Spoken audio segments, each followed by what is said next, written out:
20 anni fa, nei negozi uscivano i primi gormiti e diventarono un successo nazionale incredibile, uscendo dal paese e ottenendo un discreto successo anche all'estero. Per 20 anni il nome Gormiti sarebbe riapparso più volte nei negozi di giocattoli ed edicole per spolpare completamente i portafogli di sventurati genitori e generare alcuni dei migliori ricordi di moltissimi bambini. Eppure a me sorge una domanda, la cui risposta sembra ovvia. Che cosa sono i gormiti? Salve e benvenuti a Gormitology. Io sono Jack Sunlight e in questo video proveremo a dare una definizione al termine gormita. Questo video coincide all'incirca con l'inizio del 20° anniversario dei gormiti.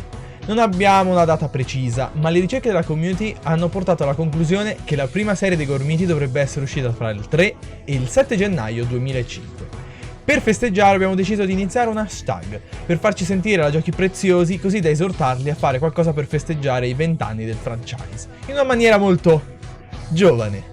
Se volete partecipare, basta pubblicare una foto o video del vostro primo gormita, con la storia di come lo avete ottenuto, usando l'hashtag Gormiti20.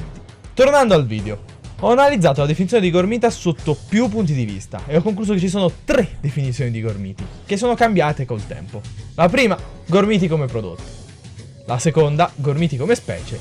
E la terza, gormiti come appartenenza culturale. Chiaramente la prima definizione è quella più semplice, dato che basta che la Giochi Preziosi metta il nome gormiti su un prodotto e quello diventa un prodotto dei gormiti. Negli ultimi 20 anni sono state prodotte 21 serie, si potrebbe contestare che sono 19 escludendo Energeia e Mistica, dato che sono uscite assieme ad altre serie, e queste 21 serie possono essere divise in 6 saghe diverse, o almeno io le considero in questa maniera, per questioni stilistiche, produttive, di distribuzione e o di continuità. Nei fogli illustrativi, articoli e tutto ciò che non è nella trama viene utilizzata effettivamente questa definizione di gormiti. Motivo per cui le serie che non consideriamo canoniche e che quindi non hanno capitoli del magazine o trasposizioni video hanno banalmente questa definizione di gormita anche sotto gli altri aspetti citati finora, quindi come specie, appartenenza culturale. Ma per me questa non è una definizione di gormiti sufficiente. Come abbiamo potuto vedere in questi ultimi anni, anche se il nome è lo stesso, il contenuto può essere parecchio distante a quello originale. Direi quindi di analizzare i gormiti da un punto di vista morfologico, dividendo le serie citate nei 6 blocchi menzionati prima. Quindi iniziamo ad analizzare gormita come specie con il blocco Serie 1 Final Evolution. Includo la Luxion in questo blocco per vicinanza estetica. I gormiti sono una specie di creature elementali dotate di poteri sovrannaturali, basati sul proprio popolo tribù di appartenenza e che abitano l'isola di Gorm. Esteticamente si presentano in forma umanoide, dotati di 2 gambe robuste e a forma di cono cilindro, stile Gundam. Almeno 2 arti superiori frequentemente sostituiti con un'arma o qualcosa del genere. Ho fatto un calcolo e mediamente i gormiti presentano 1,13 mani effettive. Presentano inoltre una struttura fisica tozza e muscolosa, con testa infossata e quindi collo quasi completamente assente. Sono privi per lo più di naso e nei casi in cui questo è presente è un naso animale e lo stesso discorso si può applicare a capelli o peli. Inoltre gli occhi non presentano pupilla, se presenti chiaramente. Ci sono eccezioni comunque a queste regole, ma la maggior parte dei gormiti seguono queste caratteristiche qua. Presenta una colorazione del corpo basata sull'elemento di appartenenza, la quale ha una palette condivisa da ciascun membro del proprio popolo nella propria serie. Questa palette può cambiare nel caso in cui i gormiti ottengano delle trasformazioni. Queste possono avvenire ricevendo grandi quantità di energia elementale. In scorsi video abbiamo teorizzato che grandi quantitativi di energia elementale, generica o del proprio elemento, causano la manifestazione dei poteri atomic. Se l'energia viene da luce o tenebre tramite un rituale specifico, si hanno i poteri Mythos, e se l'energia viene da Sole e Luna, quindi energia Neutron, e si è già Gormiti Mythos, si cambia popolo, come vediamo in Final Evolution. Infine, se si ottiene energia dalla globosfera di potenziamento, si diventa Gormiti Luxion. Tipicamente i gormiti non indossano vestiario, se non armature naturali in alcuni casi, ma il capo di abbigliamento d'obbligo è il mutandone gormitico, che alle volte permette comunque di poter ammirare un bel paio di chiappotte sode. C'è da dire che un piccolo cambio di concept c'è stato anche all'interno di questo blocco.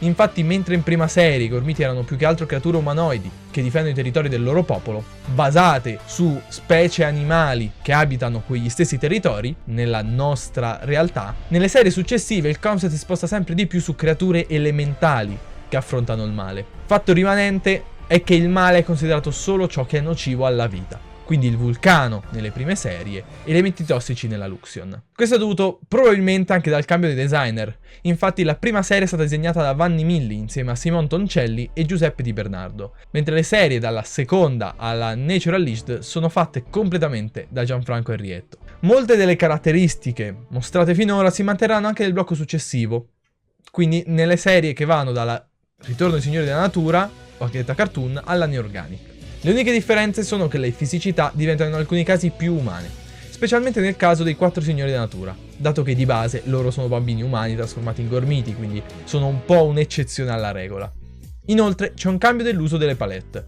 Mentre nel primo blocco le palette dei gormiti avevano uno scopo di mimetizzarsi nel proprio elemento, tranne che per le forme trasformate, che presentavano colori sgargianti, in questo blocco i gormiti si presentano con colori accesi e non adatti al mimetismo, tranne alcune eccezioni, come ad esempio nella serie animata stessa dove i gormiti presentano le loro palette originali, serie 2 serie 1, diverse dalle figure effettivamente acquistabili, o dal magazine. C'è anche l'introduzione di nuovi poteri come le armature dorate e i poteri inorganic, ma si applicano soprattutto ai ragazzini che, ricordiamo, sono un'enorme eccezione, quindi... Inoltre qui ci viene presentata per la prima volta la figura del gorbattente, la rappresentazione del gormita generico dotato anch'esso di caratteristiche più umani dei normali gormiti. Direi di passare al blocco Natural Leased. Qui i gormiti vengono cambiati completamente. Infatti non c'è più una struttura generale di come dovrebbe essere un gormita. Quindi la definizione qui viene semplificata, rimuovendo la maggior parte delle limitazioni fisiche considerate finora. Ci ritroviamo quindi alla prima rivoluzione del termine, dove i gormiti variano da piranha con le gambe a qualunque cosa Blart possa essere. Dopo la Natural Leased ci sono i 5 anni di vuoto, in cui la Giochi Preziosa ha cercato di trovare un modo per modernizzare i gormiti, e il risultato è stata la serie Araldi di Gorm. Prima di tutto c'è da dire che è cambiato il designer. Ora è Giorgio Palombi a fare il design dei gormiti, e questo porta inevitabilmente a cambi stilistici. Ora il termine gormita ha rimosso molte caratteristiche della definizione precedente, aggiungendone però anche di nuove. Quindi i gormiti di questo periodo sono per lo più grossi umanoidi in armatura, dotati di armi esterne al loro corpo, in grado di generare attacchi energetici che ti fanno pensare di star giocando ad un gioco di Dragon Ball. Ci sono poche eccezioni a questa regola, principalmente cattivi o individui esterni alla cerchia principale dei gormiti, oppure trasformazioni dovute all'energia alfa, che ha riportato un po' di vecchi concetti delle serie iniziali. Per via dei gormiti mecha però bisogna rimuovere il concetto di creatura dal gormita. Però si reintroduce il concetto di cambio di forma in base a energie diverse ricevute, cosa che non posso fare altro che apprezzare. Il blocco successivo è quello della Legends, dove sono stati ripresi completamente i design dei gormiti Nergeia, modificati per adeguarsi ad uno stile più moderno. Quindi i cambiamenti principali sono un rafforzamento muscolare ulteriore ed un ingrandimento della testa rispetto ai design precedenti, con qualche ritocco qua e là. Direi di menzionare anche il blocco gormiti The New Era, che stravolge completamente il concetto di gormita, rendendolo quindi un cavaliere elementale. Basta.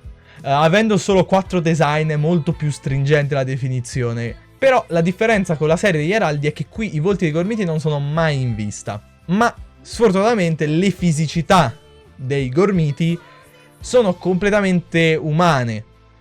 Questo ha parzialmente delle ragioni tecniche dal punto di vista produttivo della serie. Altro motivo di questo cambio è probabilmente anche il cambio di designer, dato che adesso c'è Paolo Frattesi a disegnarli, e Paolo Frattesi non viene dalla Giochi Preziosi, ma c'è anche il cambio dell'azienda di produzione, almeno dal punto di vista dei design, dato che è prodotta la serie dalla Rainbow.